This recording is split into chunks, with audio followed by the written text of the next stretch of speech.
тақырып жақсы бір жаттық шеңберін ұйымдастырғым келіп тұр. Қане ортаға шығайық. Қысаймыз қолын сіздіға.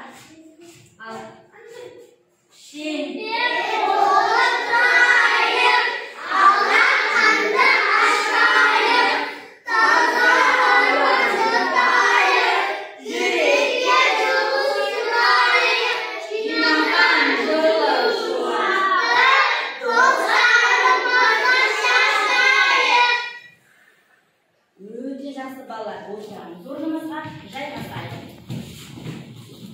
Енді балалар, мынау көріп тұрғандарың не нәрсе? Өте дұрыс. Біздің бүгінгі өтетін тақырыбымызға байланысты ішінде заттар бар. Бірақ сендерге ең біріншіден жұмбақ жасағым келіп тұр, иә? Шана да бар, бала да жоқ, шырша да бар, дала да жоқ. Бұл қандай әріп? Өте дұрыс айтасыңдар. Қазір мен сендерге көрсетемін заттарды. Аттарын шана, жақсы. Шаңырақ, жақсы. Шар, жақсы. Шырша, өте жақсы балалар. Шие, өте жақсы. Және соңғы бізде шал бар, өте жақсы. Балалар, бұның бәрі қандай әріптен басталып тұр? Әріптен басталып тұр, өте жақсы. Балалар, енді біз ш дыбысын дыбыстап айтып көрейік. Қане? Ш, ш, ш, ш, шаш, шаш, шаш. Өте жақсы. Балалар, ш дыбысын айтқан кезде кедергіге ұшырап тұр ма, ұшыраған жоқ па? Ұшырап тұр, иә? Себебі өкпеден шыққан ауаның кедергіге ұшырап шығуы дауыссыз дыбыс деп айтылады екен. Түсінікті ма, балалар? Ал сонымен біздің ш әріпіміз дауыссыз дыбыс. Балалар, ш әріпі қандай дыбыс? Дауыссыз дыбыс. Өте жақсы. Ал енді балалар, сендердің парталарының астында бір зат жасырылған. Қане, сол затқа қарайықшы бәріміз. Қандай зат екен жасырылған? Шырша, шырша. Өте жақсы. Мына жақта кімнің партасының астында ша бар? Мұнда отырады. Кімнің партасының астында шырша? Мына жақта отырады. Қане отыра қоямыз? Шарма жаққа отыра қой. Аха, отыра қой. Сол шарлар соққа отырамыз. Өте жақсы балалар. Өте жақсы. Енді балалар, мен сендерге бүгінгі сабаққа байланысты керемет бір бейне ролик көрсеткім келеді, және соған мұқият қарап тыңдап көріп отырамыз, иә?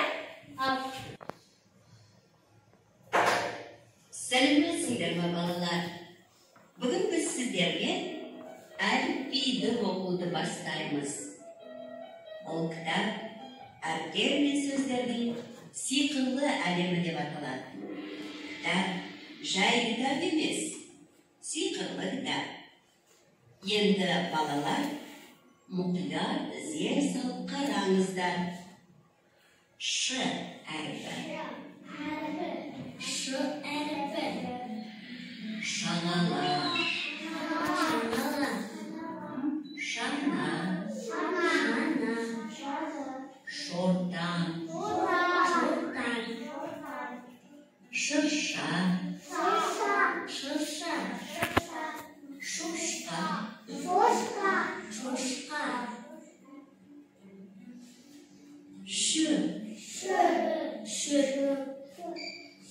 Şirke.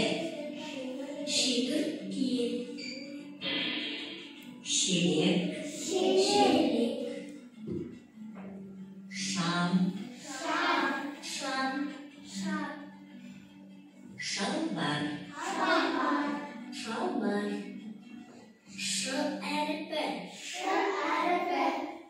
Өте жақсы балалар. Енді біз бейне роликтен қандай сөздер естідік? Шағала, жақсы.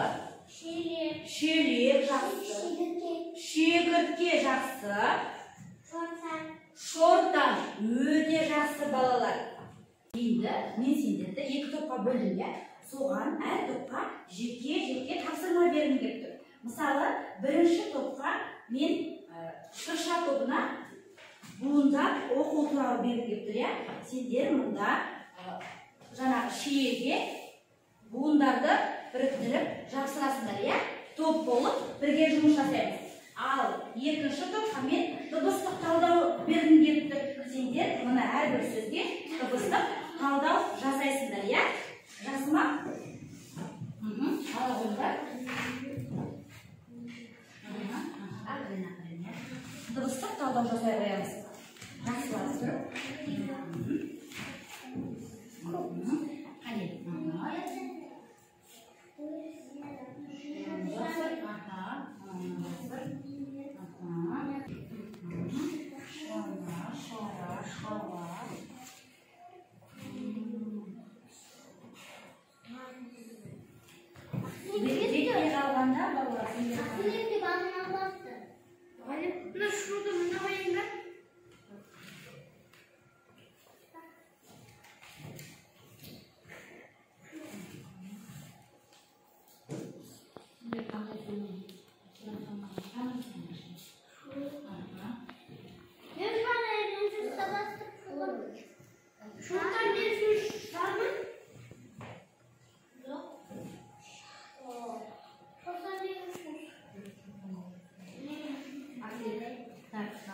Қандай сөз бар? Ақылет сенде? Шара. Міне, жоқ. Мына сөзді, ақылет мынаны алып, мына жерге жабыстыр. Сөзді жақсы. Өте жақсы. Енді бізге ортаға бірінші шырша тобы шығып, шырша тобынан бір екі бала шықсын. Ақмарал.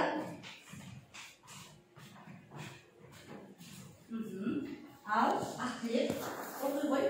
Шора, шана, шырын, шара, шашу, шыны, шула. Өте жақсы, қандай сөздерді буынмен біріктірген, өте жақсы. Отыра қойыңдар орындарына. Ал енді бізде сендерге бір сұрақ қойғым келіп тұр. Сендер топтарға бір сұрақ қойғым келіп тұр. Әріп дегеніміз не? Ал енді келесі топқа келдім. Келесі топ бізде дыбыстық талдау жасады. Өте жақсы. Қане? Жақсы. Ал енді балалар, сендерге сұрақ қойғым келіп тұр, дыбыс дегеніміз не? Естиміз, сөйлейміз. Өте дұрыс айтасыңдар. Естиміз және сөйлейміз. Жарайсыңдар балалар, сендер бұл тапсырмаларды өте жақсы деңгейде орындадыңдар. Балалар, біз тапсырма істеп шашып кеттік, енді өзіміз бір жақсылап сергіту сәтімен демалып алайық. Орнымыздан тұрып, сергіту сәтін жасауға дайындалайық балалар.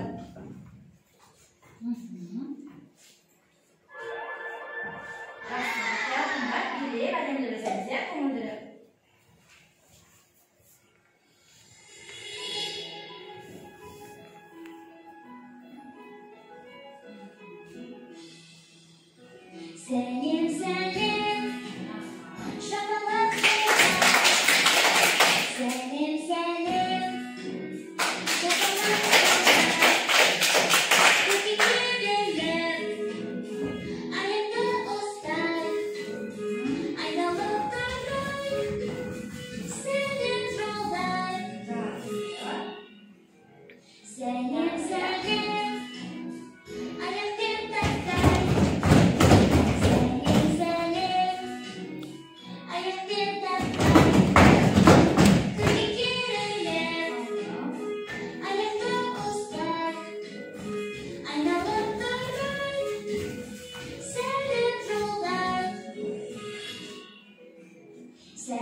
Енді сендермен тағы да бір ойын ойнағым келіп тұр.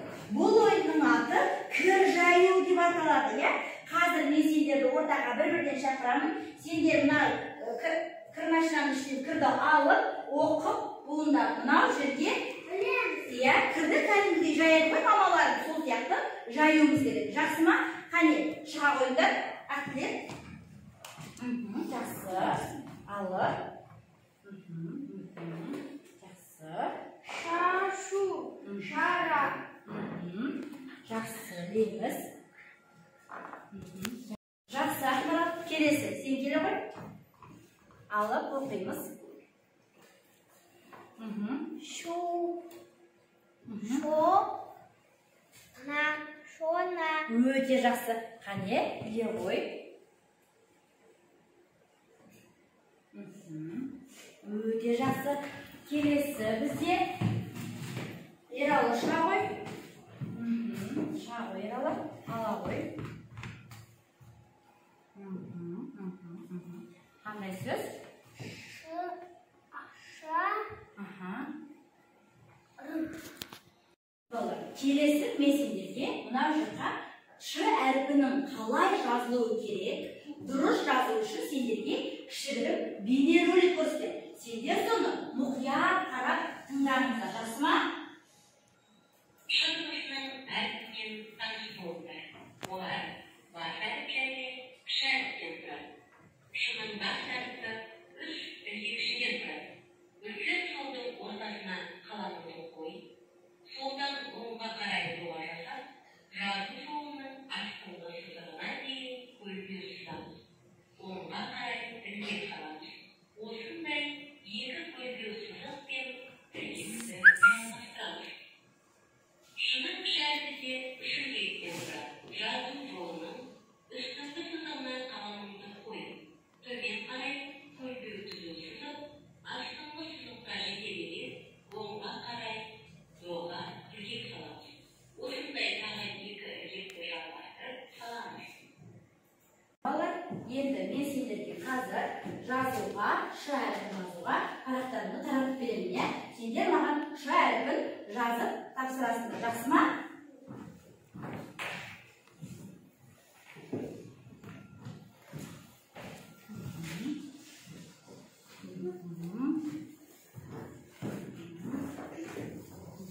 Қаламдарыңды алды, қолдарына.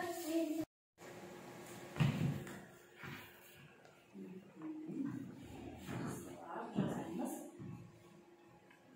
Ш әрпіміз дұрыс болу үшін жаңағы видеоға көргендей жазамыз. Көлбеулердің үстінен тура басып жүргізгенде біздің жазуымыз әдемі әрі таза болады, иә балалар? Сондықтан асықпай жазамыз. Ой, Әмет, қандай тамаша жазып жатсың? Жақсы.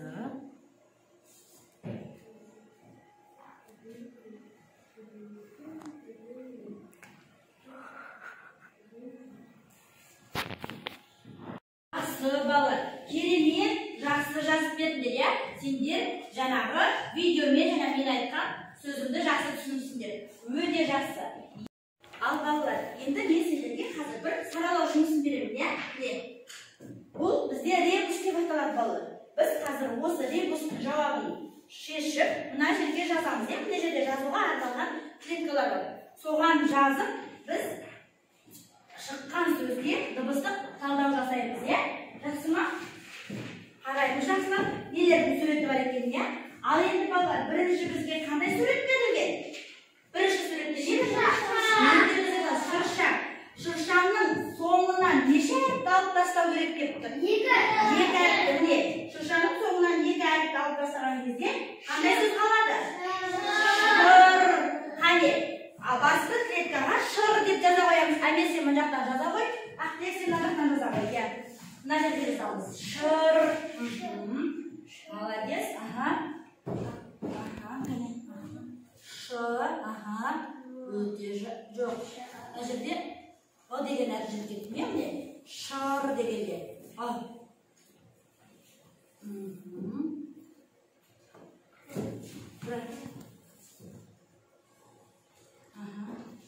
Жақсы. Келесі. Қандай әріпті қос деп тұр? Иә. Шыр. Қасына м әріпін қосамыз, иә, мына жерге? Келесі қандай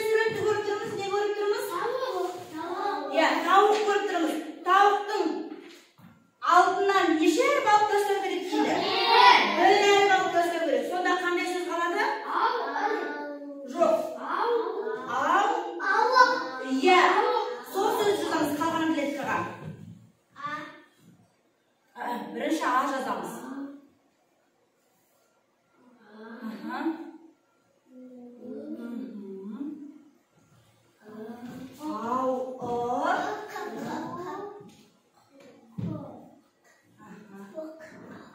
Өте жақсы. Ал енді қандай сөз шықты балалар? Қандай сөз шықты? Қандай сөз шықты?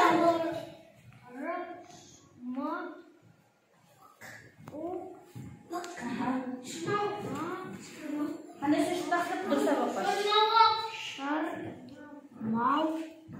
өте жақсы. Сонымен бізден екіншінің жауабы шырмауық деген сөз шықты, е? Ал енді соған біз дыбыстық талдау жасай қоямыз.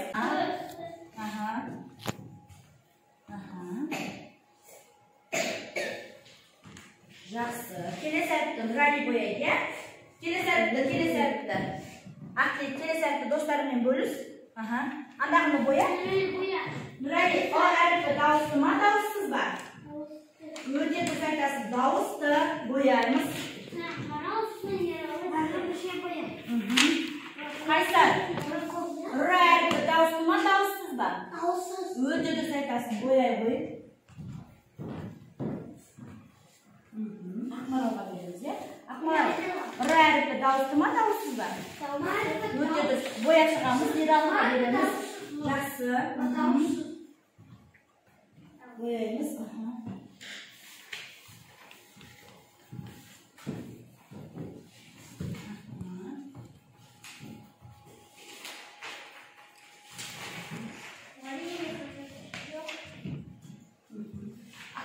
А, дауысты ма, дауыссыз ба? Дауысты, өте дұрыс айтасың. М әріпі дауысты ма, дауыссыз ба?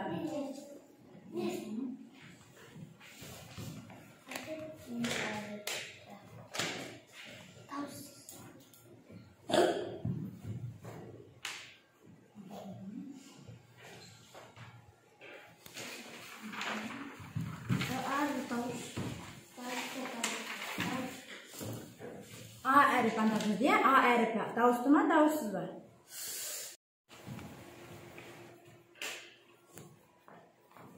Біздің сабағымыз соңына да жетіп қалдық. Мына жерде балалар не көріп тұрсыңдар?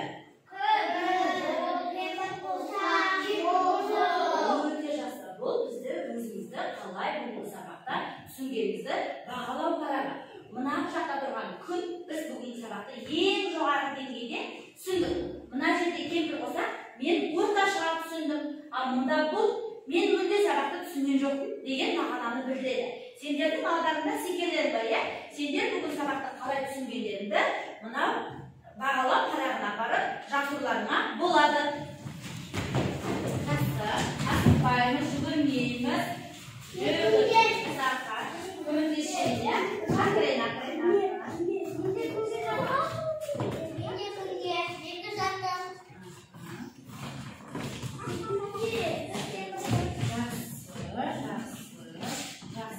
Кім жабыстырды орнымызға? Барып отыра қаламыз.